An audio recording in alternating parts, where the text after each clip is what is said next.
Season 2ലേക്ക് പോകാം. Season 2 events തുടങ്ങുന്നത് നമ്മളെ 2006 കൊണ്ടുപോയാണ്. അവിടെ സാറ്റോറോ ഗോജോയും അവന്റെ ഒറ്റ ചങ്ങാതിയുമായ ഗെറ്റോയും കാണിക്കുന്നു. അവർ അന്ന് നല്ല ഫ്രണ്ട്സ് ആയിരുന്നു. അവർ ഒന്നിച്ച് എല്ലാ സ്പേസിനെ ഈസി ആയിട്ട് അവർക്ക് തോൽപ്പിക്കാൻ പറ്റും. പക്ഷെ അവർക്ക് വെല്ലുവിളിയായി ഒരാൾ വരുന്നു. ടോജി ഫുഷിഗുരുയുടെ വരവോടെ എല്ലാം മാറുന്നു.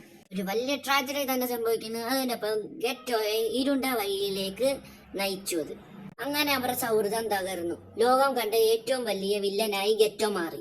ഇനി പ്രസന്റ് സിറ്റുവേഷൻ ആണ് കാണിക്കുന്നത്. ഷിബുവിൽ നടന്ന ഒരു മഹാസംഭവമാണ് അതിൽ കാണിക്കുന്നത്. ഗേൾസസ് എല്ലാം കൂടി ചേർന്ന് ഒരു കെണി ഒഴുക്കുന്നു. അങ്ങനെ നമ്മുടെ ഫേവറേറ്റ് ഗോജോ തടവിലാക്കപ്പെടുന്നു.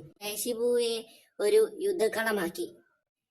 നനാമിയെ നൊബേരയും മഹിറ്റോ ആയിട്ടുള്ള ഫൈറ്റിന്റെ ഇടയ്ക്ക് അവർ മരിക്കുന്നു. ഇതിനിടയ്ക്ക് യൂജിയുടെ ഉള്ളിൽ കിടന്ന സുഗുണ ഉണരുകയും അവിടെ ഉള്ള എല്ലാരെയും കൊല്ലാൻ ശ്രമിക്കുന്നു. കുറെ പേരെ കൊല്ലുകയും ചെയ്യുന്നു സുഗുണ. ഷിബുയെ എന്ന് പറയുന്ന ആ സ്ഥലം വെറുതെ ഒരു ചാരമാക്കി മാറ്റുന്നു അവർ. ഫാൻസിനെ ഏറ്റവും കൂടുതൽ ഞെട്ടിച്ച സീൻസ് ആയിരുന്നു അതെല്ലാം. എല്ലാം ലോസ്റ്റായി. ഷിബുയ ഇൻസിഡന്റിന് ശേഷം ഇനി യൂജി മുന്നിലുള്ള വഴി എന്താണ്? ശരിക്കും ഇതൊരു പീക്ക് സീസൺ ആണ്.